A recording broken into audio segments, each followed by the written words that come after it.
ఏమిటి ఆ మల్లన్న అంటే ఎప్పుడైనా గుర్తుంచుకోండి, మల్లన్న దగ్గరికి వెళ్ళినప్పుడు ఒక మంత్రం ఖచ్చితంగా చెప్పుకోవాలి.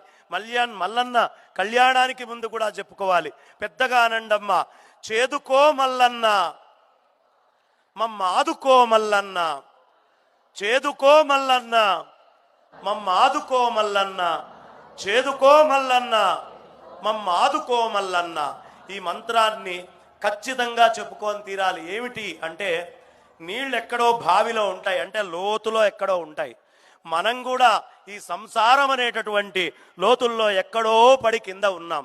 నీళ్లు వాటంతట అవి పైకి రాలేవు కదా. పైన ఎవడైనా ఉండి ఆ నీళ్ళని చేదాలి. ఇలా తాడు పెట్టి చేదితే నీళ్లు పైకి వస్తాయి. సంసారం అనేటటువంటి అగాధంలో పడి ఉన్నాను స్వామి, నన్ను చేదుకోవయ్యా. ఈ సంసారం నుంచి పైకి కైలాస శిఖరం దాకా నువ్వే చేదుకోవాలి. చేదుకో మల్లన్న. ఏమిటి ఆయన చేదుకుంటే? మనల్ని ఆదుకున్నవాడవుతాడు. ఈ సంసారం అనేటటువంటి చక్రములో పడి కొట్టుకొని కొట్టుకొని కొట్టుకొని అల్లాడుతూ ఉన్నటువంటి మనకి పునరపి జననం పునరపి మరణం పునరపి జననీ జఠరే శయనం.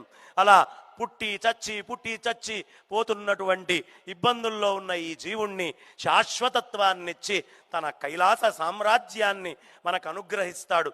అందుకనే ఈ